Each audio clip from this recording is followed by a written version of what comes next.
Tiga warga Kabupaten Bantaeng, Sulawesi Selatan ditetapkan sebagai tersangka. Satu diantaranya adalah Syarifuddin alias Puding bin Sawala. Ia adalah warga kampung Jana-Janaya, Desa Bonto Majandang, Kecamatan Sinoa, Kabupaten Bantaeng. Tersangka lainnya yakni Jufri bin Basir sebagai warga Parampangi, Desa Bonto Macini, Kecamatan Sinoa. Dan yang selanjutnya Abu Sofyan, warga Balangang, Kelurahan Karatuang, Kecamatan Bantaeng, Kabupaten Bantaeng.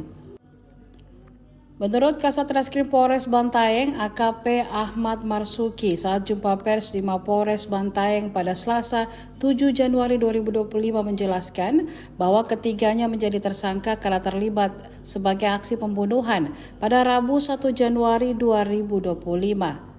Kini ketiga warga tersebut menjalani penahanan di Mapolres Bantaeng. Dijelaskan peristiwanya sekitar pukul 12.15 waktu Indonesia Tengah pada Rabu 1 Januari 2025. Mereka melakukan pembunuhan di Pasir Putih, Desa Baruga, Kecamatan Pak Jukukang, Kabupaten Bantaeng. Korbannya bernama Jama bin Nuru, asal Parampangi, Desa Bonto Macini, Kecamatan Sinoa, Kabupaten Bantaeng. Motifnya karena mereka bertiga merasa dipermalukan atas dugaan aksi korban. Korban diduga telah menghamili adik Syarifuddin yang tengah mengidap difabel. Pelaku marah dan emosi setelah mengetahui dugaan perbuatan Jama itu. Yang saya hormati, pada sore hari ini saya akan menginformasikan terkait ungkap kasus tindak pidana pembunuhan yang terjadi di wilayah Kecamatan Pajugubang. Waktu kejadian itu pada tanggal 1 Januari 2025 sekira pukul 12.15 WITA terjadi di Kampung Pasir Putih, Desa Baruga, Kecamatan Pajugubang, Kabupaten Bantaeng. Yang menjadi identitas korban yaitu atas nama Saudara Jama bin Nurul, warga Kampung Parampangi, Desa Bonto Macini, Kecamatan Sinoa, Kabupaten Bantaeng. Kemudian dari pengungkapan ini, Satreskrim Polres Bantaeng berhasil mengamankan 3 tersangka atas nama inisial SY, warga Kampung Janaya, Desa Bonto Majanang, Kecamatan Sinoa, Kabupaten Bantaeng. Yang kedua inisial JF, Kampung Parampangi, Desa Bonto Macini, Kecamatan Sinoa, Kabupaten Bantaeng. Yang ketiga inisial AB, warga Kampung Balangang, Kelurahan Karatuang, Kecamatan Bantaeng, Kabupaten Bantaeng. Barang bukti yang berhasil kita sita yang pertama adalah 1 unit mobil pickup Grand Max warna hitam, nomor polisi DP 8543 AB. Kemudian 2 bilah parang, 1 utas tali nilon warna biru. Ini 3 buah batu. Adapun peran masing-masing tersangka yang berhasil diamankan, yang pertama adalah tersangka inisial SY memiliki peran utama yakni mengumpulkan orang-orang dan memberikan informasi tentang keberadaan korban serta melakukan tindakan pembacokan, penikaman, dan mengikat korban dengan tali dikala korban telah berada di dalam lubang galian tambang. Kemudian yang kedua, inisial JF memiliki peran membacok dan mengikat korban, bahkan juga melakukan pengejaran terhadap korban. Selanjutnya tersangka yang ketiga, inisial AB, memiliki peran menendang kepala korban dan melempari korban dengan batu dikala korban telah berada di dalam lubang galian. Ya, jadi yang ini yang digunakan saudara AB untuk melempar korban yang sudah berada di bawah lubang galian tambang. Kemudian penerapan pasal yang kami terapkan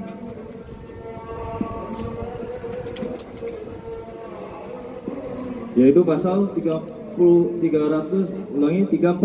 KUHP, subsidiar pasal 338 KUHP, junto pasal 55 ayat 1 ke 1 KUHP atau pasal 170 ayat 1 ke 3 KUHP.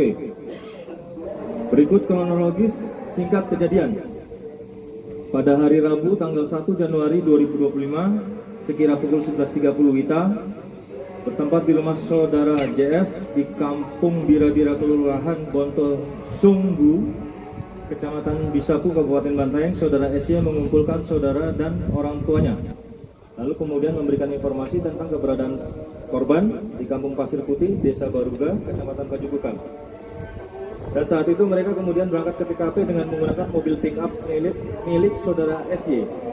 Dan sesampainya di TKP atau di Kampung Pasir Putih, Desa Baruga, saudara SY dan saudara JF kemudian masuk ke dalam rumah milik warga tempat di mana korban sedang berada. Sementara saudara AB saat itu berjaga di luar rumah warga tersebut. Dan dikala itu saudara JF dan saudara SY kemudian langsung melakukan penyerangan dengan menggunakan parang terhadap korban yang kala itu baru bangun dari tidurnya, dan korban pun kemudian berlari menyelamatkan diri keluar dari dalam rumah tersebut. Namun saudara SY dan saudara JF serta saudara AB kemudian melakukan pengejaran hingga ke area tambang. Bahkan saat itu saudara AB kemudian menendang kepala korban yang membuat korban kemudian makin takut dan terus berlari hingga terperosok masuk ke dalam lubang galian tambang yang ada di dalam area tambang tersebut. Dan selanjutnya saudara AB kemudian melempari korban dengan batu, yang disusul juga oleh lemparan batu yang dilakukan oleh saudara SY. Dan setelah itu saudara SY bersama saudara JF kemudian turun ke dalam lubang galian tersebut dan langsung mengikat kedua tangan korban dengan menggunakan tali nilon berwarna biru. Mengikat kedua tangan korban dengan menggunakan tali nilon. Kemudian saudara SY menikam dan membacok tubuh korban berulang kali di dalam lubang galian tambang tersebut sampai akhirnya korban meninggal dunia di TKP. Mereka merasa dipermalukan oleh korban yang diduga, jadi ini masih diduga oleh para tersangka ini, diduga telah menghamili adik tersangka sampai dengan melahirkan. Padahal adik tersangka tersebut memiliki keterbelakangan mental. Inilah yang menjadi motif kuat dari ketiga tersangka ini yang kita amankan sehingga melakukan aksi tersebut terhadap korban. Kemudian tadi memiliki keterbelakangan mental dan sama sekali tidak pernah memiliki ikatan pernikahan dengan korban. Jadi itu teman-teman, pasal yang disangkakan bagaimana yang saya jelaskan, pasal 340 KUHP, subsidiar pasal 338 KUHP, junto pasal 55 ayat 1 ke 1 KUHP atau pasal 170 ayat 1 ke 3 KUHP. Ancamannya seumur hidup, hukuman mati, itu ancaman pasal 340. Korban pelaku masih ada hubungan.